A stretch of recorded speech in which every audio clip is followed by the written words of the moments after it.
Welcome to Greater Good Radio Hawaii, where leaders inspire leaders. Greater Good Radio Hawaii is dedicated to social entrepreneurship. I'm your host, Evan Leong, and with me is my co-host, Carrie Leong. Thank you, Evan. Today's guest is JOAN Bennett, President and CEO of Bennett Group Strategic Communications, a $1.4 million company with a team of 6 public relations professionals. Please welcome to Greater Good Radio, JOAN Bennett. Welcome to our show, JOAN. Thank you very much. Aloha. Could you tell us a little bit more about the Bennett Group and how it got started? Sure. We're a full-service public relations agency, so we help our clients tell their stories and communicate with their audiences. I guess what makes us a little bit different than the other public relations agencies in town is we're a virtual agency. And how I got the idea for the company was, I started out in the journalism industry, like a lot of people in public relations did. But this is way back in the days before civic journalism, and your editors weren't interested in what you thought.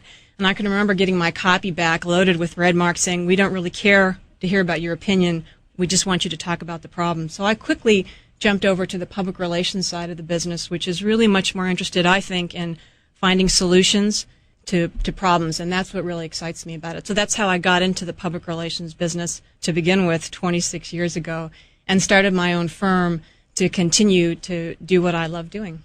And what's the reason for being virtual? Because basically you were your own you were your company at that time. Yep. How I got the idea is back when I worked in California, I worked for an organization that was responsible for cleaning up air pollution in Southern California. And they figured they needed to practice what they preached, so all of the executives had to work a 4-10 work week. So we worked 4 days a week, 10 hours a day, plus you had to telecommute 1 day a week. And what I learned living in Los Angeles at the time is not only was that great for the environment because it kept cars off the road and kept the air cleaner, but it was a much more efficient way to work. You got up, pulled on your shorts, got your coffee, and sat right down at the computer and started working. So when I came to Hawaii and I wanted to set up my own business, there were several things I wanted to do differently when I set up my own firm. And one of them was to implement use technology as well as we could to work smarter, better, faster for our clients, which is what we're all about. And I think that the virtual office setting works really well for us. Most of our clients, frankly, don't even realize we're not in a bricks and mortar office in downtown Honolulu. But we're just like a regular company in every other way. We have full-time employees. We pay very competitive salaries. We have a 401k plan, all the other trappings of a bricks and mortar office, except we all just go to where our clients are. We bring the office with us as opposed to going into the office. So it works real well. I think it is great because we can just entirely focus on our clients, which is what we're about. It provides a tremendous quality of life for our employees, which is very important to them. And I always like to say we don't have office politics in our firm because we don't have an office. So it seems to work really well for us. And how did people react to this virtual type of office? Because like you said, there's not really a lot of relationship building one-on-one. So how were you able to form your team so that it was still a close-knit team with the same strategy and be able to be effective with your clients? It's a great question. One, the technology keeps improving all the time, and so it just makes it easier and easier for us to do what we do. For example, we have a virtual filing cabinet, and the technology has just all really exploded in the last couple of years and has made it much easier. On the people side of the equation, one, I'd say I'll look for the right people. Not everybody is interested in working in this kind of office environment. It really appeals, though, to people who are entrepreneurs. It appealed to me. That's the way I want to work. And I have to say everybody on our team has that entrepreneurial spirit. They're very independent. They like working, autonomously, and yet when we do come together, it's exciting. There's a lot of energy. So we meet once a week. We talk throughout the day. So you get all of the upsides of that body heat that you get in a traditional office. But in my mind, without the downsides, the environmental problems that you create and the time you waste commuting back and forth over the Poly, for example, into downtown Honolulu.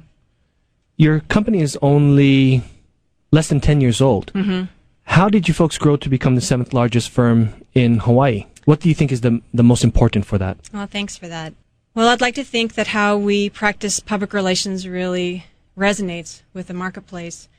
We take a very strategic approach to public relations. We don't just get our clients ink to get them ink. We are really more interested in changing attitudes and in behavior. That is our special practice area. It's why clients call us, and I think that we have found, delightfully so, that there's a real need for those kind of services here in Hawaii. So it just seemed to click. What we were offering, there seemed to be a huge demand in the marketplace for the kinds of strategic public relations counsel that we provide. When you say seventh largest, you're not necessarily meaning seventh largest in size. It's seventh largest in revenue. That's correct. Okay, great. That's what matters. Well, when you think seventh largest, you think like size, but I mean, 6 professionals working with Joan is not that big. So, maybe just to clarify that. Yeah, thanks for that. We like to say we're small but mighty, and it is surprising for people because we have a real blue chip client list. Outrigger Enterprises, Hotels and Resorts, Hawaii Community Foundation, Maui Land and Pine. We work with some of the top businesses in the state, and we feel very fortunate to do so. When you look at the size of our company, it's surprising to see that we do have the revenue size that we do. It's actually a great business model, I think, for a lot of young people getting into the profession and thinking about starting their own business. And we have been approached by a lawyer who said, "How did you do it? We want to set up a virtual law firm." And I think more and more you're going to start to see this. You think about our profession, what do? We write, we talk to our clients, we meet with reporters. You don't need a traditional office to do that.